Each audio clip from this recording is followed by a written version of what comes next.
Hey guys, Max here for Slurv.com. We're going to talk about GPP plays for the day. As per usual, I'm going to guide you through some pictures and the stacks that I like. All right, let's jump right into it. May 3rd slate, we have 14 games, one game at 6 p.m. that doesn't count, and 14 great games for us to go through. So let's start with pitching. So today I kind of want to concentrate more on ownership than I have in the past. I'm going to give you the options I like and also talk about their ownership.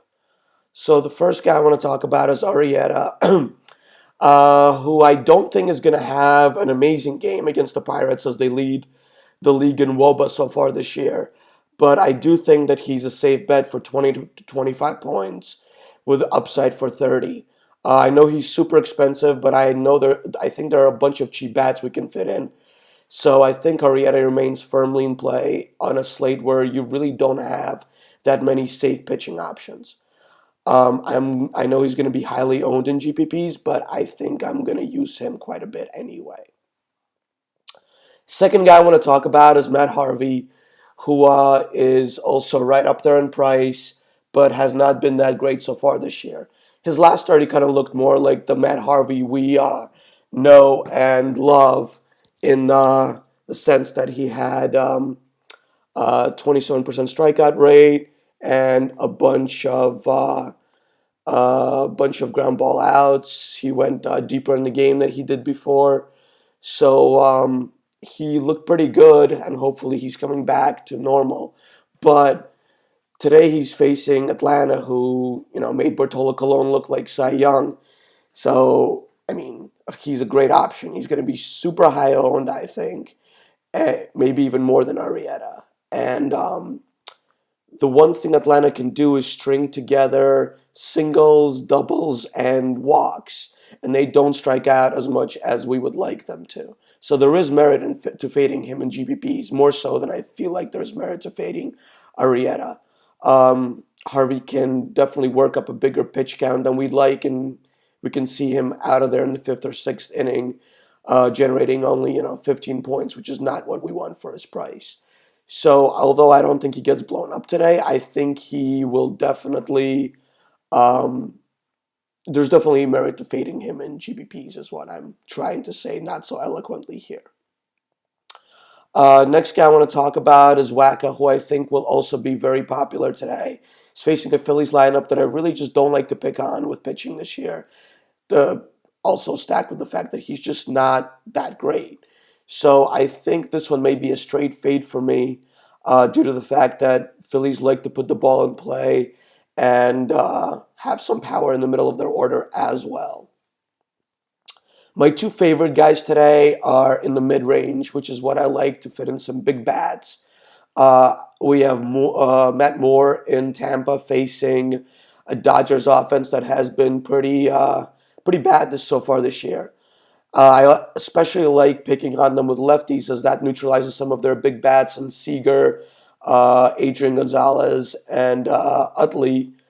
And here we have Matt Moore, who is not just a lefty, but a really good lefty. I think I've started him in every single start this year, and he's faced some really potent offenses and been really good.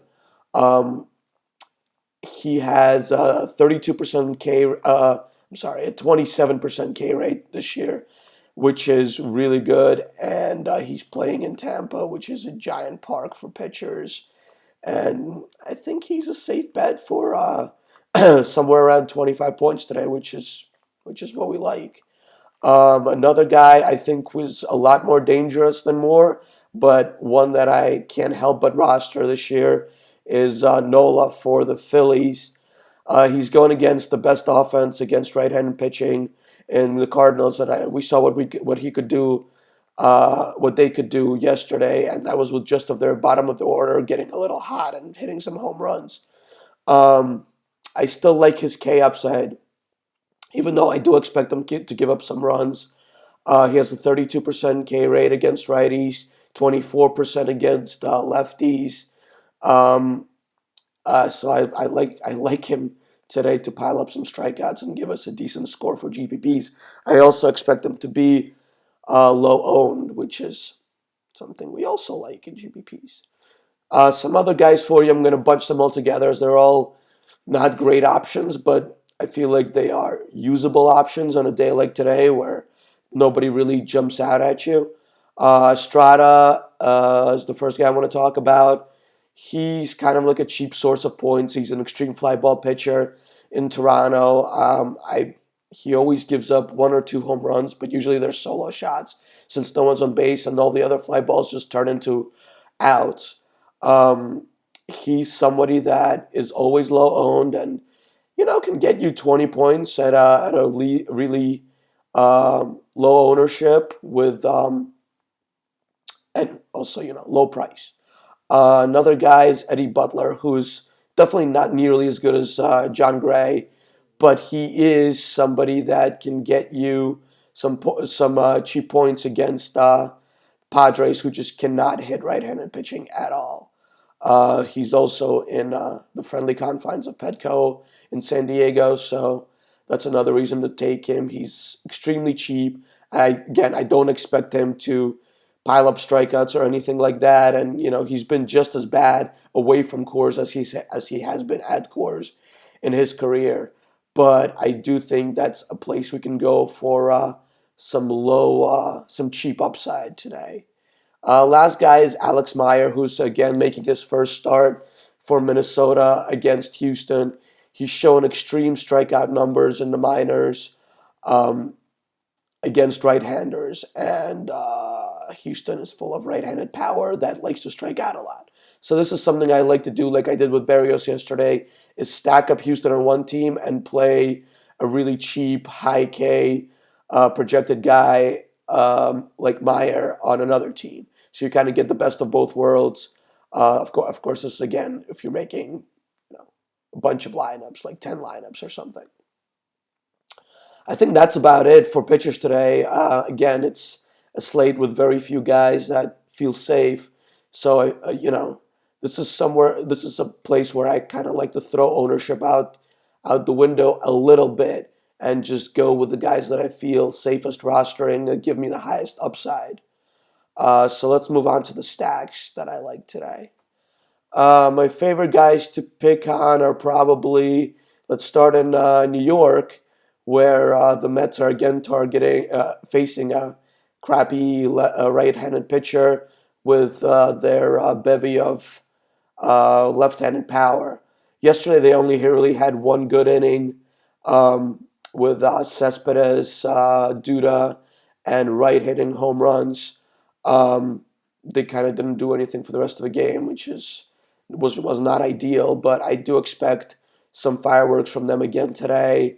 They're definitely going to be high owned, but if you don't want to stack them, I really don't mind just sprinkling them into your other lower owned stacks. Also, excuse me. So from a high owned New York stack, let's move to a lower owned New York stack in the Yankees. I think their left-handed bats are going to come around eventually. They were great against right-handed pitching last year. I think they were top five in WOBA for the year. So that's somewhere where I want to throw out the first month of the season and kind of rely on a larger sample size. I think the Yankees have really good upside against Tillman today. I just don't like Tillman. I think he's somebody that kind of just skates on the edge of disaster all the time, and somebody I like to pick on with stacks like the Yankees with a lot of power. Ellsbury, Gardner, Teixeira, McCann are all guys I'm going to have throughout my lineups today. So the Blue Jays kind of messed everybody's plans up yesterday, and did absolutely nothing against AJ Griffin, turning him into one of the best pitching options of the day and making DraftKings look really smart by pricing him up in a 9K range. I think I hope people stay away from them today as they screwed everybody yesterday, but I don't see it happening against a soft tossing lefty in their home park. I think Blue Jays are somewhere we can go today. I don't know if they're a team to stack up though. I think so far this year they just have not strung together a bunch of hits. They've kind of hit a bunch of home runs here and there. which makes picking and choosing guys from their team a better option. But if you want to capture the upside that they certainly do have and hope that they revert to the team that we saw last year that could string a bunch of hits together against bad lefty pitching, I think today is a great day to start. Again, let's rely on a longer sample size instead of thinking about just 1 month of baseball that we've seen so far. Speaking of crappy lefties, we also have Nicolino on the mound in giant Marlins home park. Although I think Arizona is going to be lower owned than they should be today, I am going to be all over them. I really like Drury. I really like Goldie, and I really like Beef today. I think you can stack them up along with some other Arizona bats and expect good production. I hope people will be off of them because they're not in their friendly confines of their home park. But I see just as much production it can be generated in the Marlins park today. So let's stay in that same game. I think uh, Giancarlo Stanton is going to be really high owned along with some other righty bats against Corbin at home. I don't love the. I really think Corbin can be a good pitcher. So I don't love the Marlins as much as I think other people will today. But I mean, I think Stanton is a fade candidate here against ground ball pitcher in Corbin. I think he will be really highly owned, like in the 30% range. And I actually like Harper and Trout more than I like him. And I usually like to take the lower owned guys out of the that high range where everybody is pretty well owned. Um, Another stack I like today are the Giants. They were underowned yesterday. They're always underowned, and they're in a great hitting environment at Great American Ballpark against Cincinnati. They're facing a guy that cannot get left-handers out at all. So Crawford hitting a home run yesterday. I think he can start a streak today. I love him. I like Belt. Like Span at the top of the order, and also you can mix in some righties in the middle there with Posey and Pence and make for a great upside stack. Milwaukee should be a shootout just like it was yesterday. Both pitchers are susceptible to home runs. One guy is coming straight from the minors, and Junior Guerra, who actually has shown good K rate against righties in the minors, which is one reason I don't really like stacking up the Angels. But you can definitely pick and choose their bats. I mean, Trout was amazing yesterday. I wasn't on him, but I think I will be today. Um, Guerra is not a prospect. I just want to mention he's a 30-year-old guy that is kind of just being brought up to eat up some innings. So I think the Angels are somewhere you can look today. They unfortunately just don't have that many good hitters on their team, but I think they will score runs today. So you just got to figure out where those runs are going to come from. Milwaukee, as a general rule, I like stacking up the first five, the first this 2 through 6 or something, and just capturing the upside of their home park at a time when they're really hot and hitting really well. Uh, that's pretty much it. But I will give you some other sneaky stacks you can look at that will definitely carry low ownership. White Sox crushed knuckleballs and are facing Stephen Wright today, who is a knuckleballer. So 2 plus 2 equals 4. Kind of just look at their stats against knuckleballers. That's one place I like to look at BVP because guys that see the knuckleball well usually just see it well always. The Rays face off against their old ace in Casimir, but they're actually built to crush lefty pitching, and Casimir is not nearly as good as he used to be. So I think you can go there for some good, cheap right-handed power. And the Twins are hitting the ball much better. I just want to mention them. And they face a crappy righty in Houston in the friendly confines of Houston. So I think you can go there for some home run power as well. All right, guys, that's all for me. It's a fun slate with some huge tournaments around the industry. If I don't win all the money today, I hope one of you will. Come chat with us in the Slurve chat room. Before lock throughout the day, we're going to be throwing out some good nuggets as we always do. All right, I'm out, guys. See you all tomorrow.